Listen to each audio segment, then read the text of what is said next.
It started in 2004 when the Honduran immigrant was accused of killing 2 women. A man who was sentenced to die literally was on death row. So it's the case of this guy named Clemente Aguirre.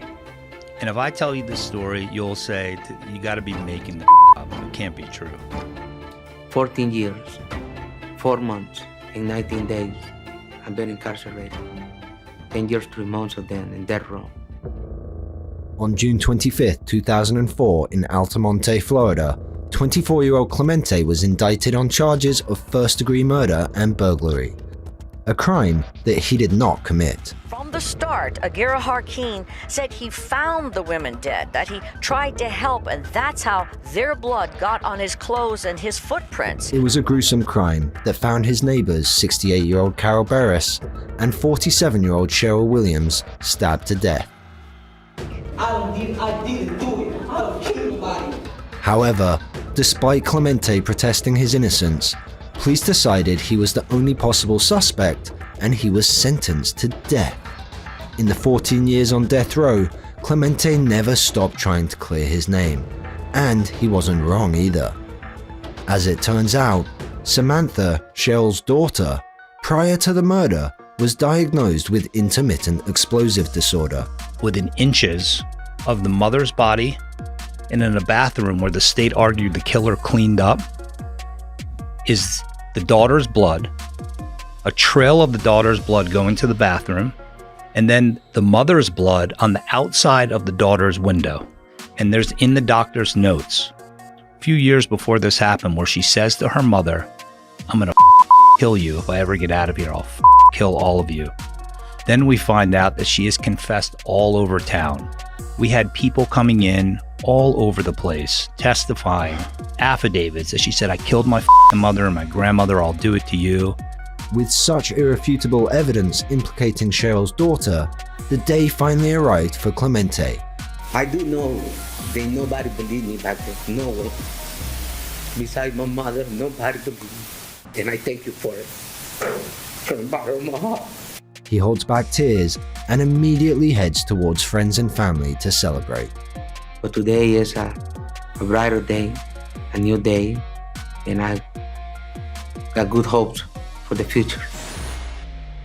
This is Devontae Sanford, who in 2007 was sentenced to 37 to 90 years in prison, a horrific quadruple murder that he did not commit. He was only 14 years old at the time. Devontae was walking outside his home in his pajamas when he was arrested just 3 blocks away from a vicious crime scene involving 4 people and an AK-47 assault rifle. Devontae was taken to the local police station, where it turns out that the police coerced him into a false confession with the use of leading questions and feeding him facts from the case. To make matters worse, his lawyer at the time didn't help by convincing him to enter a guilty plea. His current lawyer had this to say. In the course of their targeting him, they literally fabricated evidence and committed perjury in order to ensure that this young man, that they could get a conviction. But just 3 weeks later, there was another twist in this tale. And that twist came in the form of hitman Vincent Smothers. Smothers was arrested for 12 murders, 4 of which turned out to be the case that Sanford was convicted for. The lack of action from the justice courts got the attention of the Northwestern Center of Wrongfully Convicted Youths, who pushed to reopen the case, which led to Devontae's freedom in 2016. It was a homecoming 9 years in the making. Interestingly enough, Devontae is thankful to one particular person for his freedom: Smothers. He protected me, not the cops. The cops took advantage of me. It's because of this man. You know, I'm able to walk and breathe and just, you know, be at peace. As it turns out, all that time spent wrongfully incarcerated may have taken its toll on Sanford, who found it hard acclimatizing back into regular society. New and serious trouble for Devontae Sanford. The 25-year-old was convicted of murder here in Detroit, then exonerated and released from prison.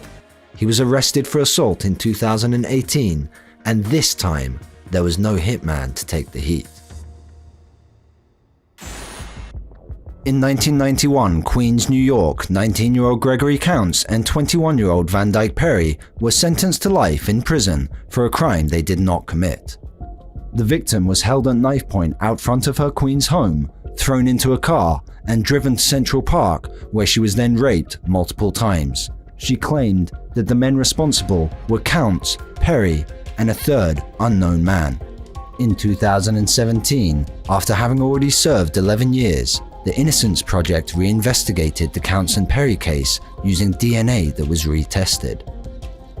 DNA cleared both Counts and Perry from the semen found on the victim. It led to a man who was deceased. Weird, right? So why would the victim make up such a heinous story and send two innocent men to jail? The answer will get your blood boiling.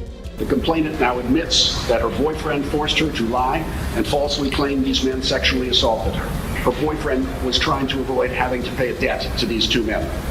All that for a boyfriend avoiding debt, the things we do for money. Let's have a look as both Counts and Perry sit in court, hearing the sweet sound of freedom echoing throughout. They do their best to hold back their emotions.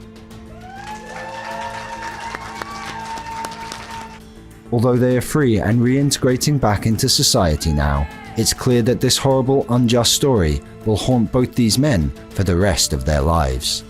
It's never going to be over. The reason why, because it tormented my life and it's my past. 1993, New Jersey.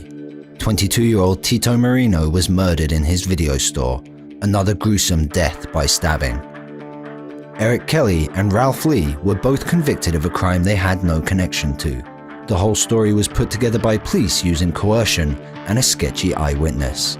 They then used those statements against Lee, and that's how they nailed their conviction. It wasn't until once again the Innocence Project got involved in their case that Eric and Ralph felt a bit of hope. And the state has just dug in their heels ever since. They refused to investigate this other person, refused to talk to him, didn't look into his history, and instead are just, blindly clinging to this conviction at all costs. Lee was released after 11 years. However, it wasn't until 2018, after having spent 24 years in prison, that Kelly was finally given back his freedom, after new DNA evidence was presented to the judge in court. Therefore, in light of the foregoing reasons, the motion to file a both sentence count 3 of Kelly.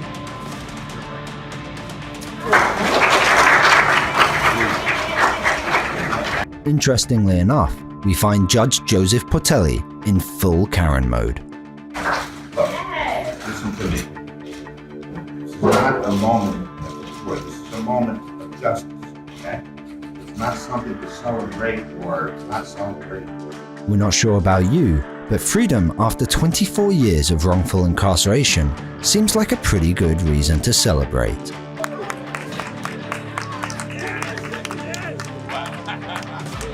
Kelly and Lee didn't let this dampen their moods. Both were hungry, high in spirits, and thankful for everyone that had played a part in their release. Mainly, I want to eat. I'm a little hungry. Be with my legal team. I want to thank them. I want to thank my family. First and foremost, it's been a long time. I just don't know. I'm just out of words right now. I'm just feeling good right now. That's all. What would you want someone who didn't know anything about your case to know? I'm an innocent man. I'm an innocent man.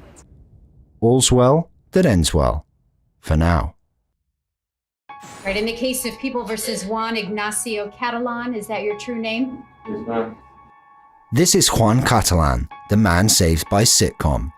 An alibi caught on camera, but not in the way you think. On May 13th, 2003, 16-year-old Martha Puebla, a witness in a case of a gang slaying, was shot and killed in front of her home in Sun Valley, California. It wasn't until 3 months later that the FBI arrested 24-year-old Juan Catalan during a raid in front of his family's machine shop. Juan was interrogated for hours. It seemed like they already had a huge amount of evidence against him. A witness sketch that looks like you. A witness that was supposed to take the stand against your brother gets murdered in cold blood. It doesn't look good. But Juan consistently pleads his innocence, telling officers that they're trying to pin this crime on the wrong person. You guys are gonna take away my life for this bullshit. You killed somebody. Wait a minute. Those are very strong words right there. I did not kill nobody. I would never kill nobody. I never do anything to hurt anybody. Convince us otherwise. As things get sticky, Juan remembered that he was at a Dodgers game with his daughter on that day.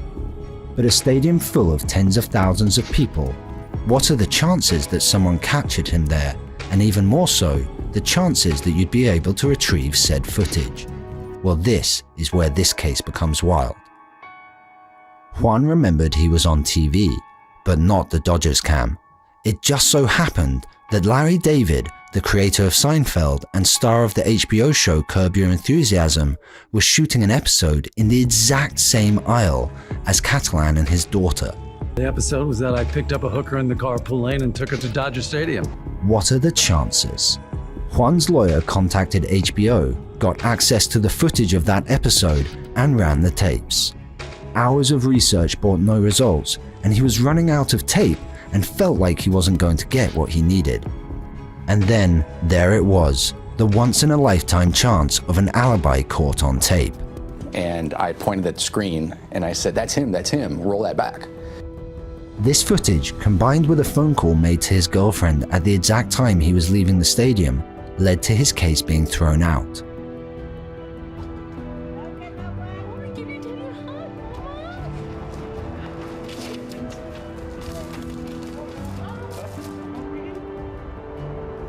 Both detectives were found guilty of coercion and falsifying their reports. As for Juan, what can you say? Talk about being in the right place at the right time. From getting the tickets on the day of to being caught on camera, well, what are the chances that out of 58,000 seats, they're filming on my aisle? I look at it like I did win the lottery because I got a new opportunity at life, with my family. I was so happy and grateful for that.